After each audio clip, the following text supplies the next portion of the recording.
सत्संग से सोधी आवे, नहीं जीव 84 में जावे। सत्संग से सोधी आवे, नहीं जीव 84 में जावे।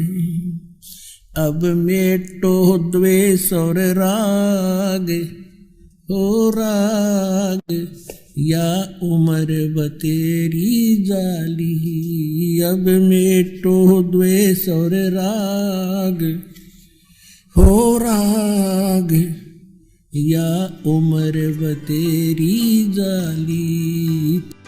अब क्या प्रसंग चल रहा है कि जैसे कई भक्तों को प्रेरणा दी जाती है कि भाई आप जोत बोलो हवन के लिए। देखो पुण्यात्मा, हमारे कई प्रकार के पाप हमने इकट्ठे कर रखे हैं। जैसे एक दास ने एक वाणी बोली थी भगवान की कि मानत नामन मोरा साधो, मानत नामन मोरा रे। और बार बार मैं ये समझाऊं जग में जीवन थोड़ा रे। फिर क्या बताते हैं कि शरण पड़े को गुरु संभाले, जान का बालक भोरा रे। और कह कबीर तुम चरण चित राखो, जो सुई में डोरा रे। जैसे कोई बालक छोटा सा होता है, 5-4 महीने का, 7-8 महीने का, 9 महीने का बच्चा, वो पालने में सुला रखा होता, माता काम लग जाती है अपने घर के काम में। थोड़ी सी देर में वो रोने लगता है तो देख उसको पता लग जाता माता को, या तो ये भूखा हो गया या इसने टट्टी पेशाब कर लिया। तो जाकर देखती है तो टट्टी पेशाब करके और सारे कपड़ों को भी खराब कर रखा है, अपने पैर पूर भी खराब कर रखे हैं, हाथ हूथ भी लगा रखा है, टट्टी लगी उसके हाथों के। तो उस माता को वो बच्चा बुरा नहीं लगता। वो उसको उठाती है और नवाती है, खूब साफ करती है, उसके कपड़े धोती है, नए कपड़े पहनाती है, फिर लाड करती है, सीने से लगाती है। उसको मालूम है कि बालक है, इसको पता नहीं, इस अनजान है ये ऐसे सारा दोना टट्टी में सना पड़ा है, तो उसको बुरा नहीं लगता। माता को पता है, इसे पता नहीं। तो इसी प्रकार आप जब यहाँ आए हो, इस कलयुग में पहुँच चुके हो, आप इतने पाप कर्मों से सन गए हो और आपको पता नहीं कितने पाप कर लिए, जैसे उस बालक ने कर लिए, उसको पता ही नहीं तू ये क्या कर रहा है। तो ऐसे अबोध जानता है भगवान आपको, ये सत्कर्म मान ले। फिर परमात्मा कहते हैं कि शरण पड़े को गुरु संभाले और जान का बालक भोला रे। और आपका क्या फर्ज बताया परमात्मा ने, आपका क्या करते हो बताया है कि कहे कबीर तुम चरण चित राखो, जो सुई में डोरा रे। आप अपने गुरुदेव के प्रति इतना लगाव बना कर रखना अटूट, जैसे सुई के अंदर धागा डाल दिया जाता है और नीचे गांठ लगा दी जाए तो वो सुई के साथ लटकता ही रहता है। कहते हैं कहे कबीर तुम चरण चित राखो, उस अपने गुरु जी के चरणों में ऐसे चित राखो जो सुई में डोरा रे, यानी अखंड लगाव बनाए रखना। तो आप जी के जो पापों को ऐसे धोएगा गुरु जी इस सत्संग रूपी जल से, और फिर आपको भक्ति से चार्ज करेगा, दूध पिलाएगा।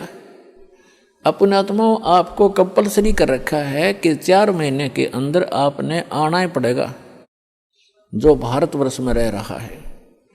किस लिए कहा गया है? ये बच्चे हैं, आप अपने बच्चों को एक रोजी रोटी के लिए पढ़ाते हो कि मेरा बेटा या बेटी पढ़ के कोई शिक्षा ग्रहण करके ये कोई ऊंच पोस्ट प्राप्त कर ले या अपना धंधा ठीक कर लेगा। उसको 16 वर्ष का समय, 15 वर्ष, 20 वर्ष का समय दे देते हो, बेटा और ट्रेनिंग कर ले, फलाना कर ले, बढ़िया रोजगार हो जाएगा। और आत्म कल्याण के लिए आपके पास क्या 365 में तो 30 दिन भी नहीं मिलते, तो फिर कैसी भक्ति करोगे? किसा तुम फिर ड्रामा, फिर तो ड्रामेबाजी है। तो कहने का भाव ये है कि आप जी को इसलिए बुलाया जाता है कि यहाँ आने से आपको घना पुण्य मिलेगा, आपकी आत्मा को ऐसे परिपूर्ण कर दिया जाता है जैसे बच्चा छोटा सा गली में खेल रहा होता है। माता को पता है कि खेल में व्यस्त है और समय पर आहार इसको नहीं कराऊंगी तो ये दुर्बल हो जाएगा, बीमार भी हो सकता, रोगी भी हो सकता है। वो खेल रहा होता है अपने बच्चों में, भाई बहनों में बाहर, और व्यस्त होता है, माता उसको उठा के लाती है कि चल दूध पी ले। वो रोता भी है, वह घसीट कर लाती है कि ना चलना पड़ेगा चल, उसको दूध पिला देती है, फिर छोड़ देती है। वो तो दूध पीता पीता भी न समझा कि छोड़ दे माँ, भाग लूँ मैं। माँ को पता है कि इसमें मैंने पाइया दूध डाल दिया, अब कितना खेल रही हो, शाम न फिर डाल दूंगी। तो पुण्यात्माओं, ये दास चाहता है कि आपको यहाँ दूध के गिलास पिला दूं और फिर तुम खेल आइयो उस संसार में और फिर आ जाना।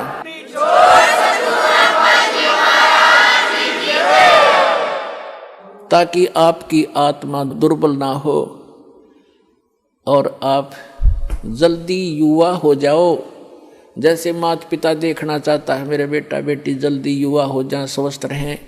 दास के आप बेटा बेटी हो, आत्मा के पिता गुरु होते हैं और शरीर के पिता माता पिता अन्य होते हैं। तो दास उस दृष्टिकोण से है, जैसे आपको बताया था कि बालक प्यारा बहुत ही माँ का, उनसे बढ़कर शिष्य गुरुओं का। तो आप जी गुरु जी को जो बच्चे होते हैं, शिष्य होते हैं, वो माँ से भी कई गुना 100 गुना अधिक प्यारे होते हैं।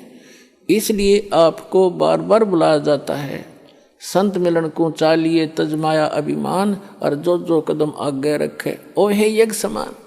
तो कितना परिपूर्ण हो रहे हो आप, और आप कितने भूखे हो, कितने खाली हो चुके हो, इतना पुण्य कराया जाएगा आपसे यहाँ पर। और जब जाके आपकी स्थिति ऊपर उभरेगी, इतना माइनस हो गया, आपके पुण्य पाप इतने बढ़ गए।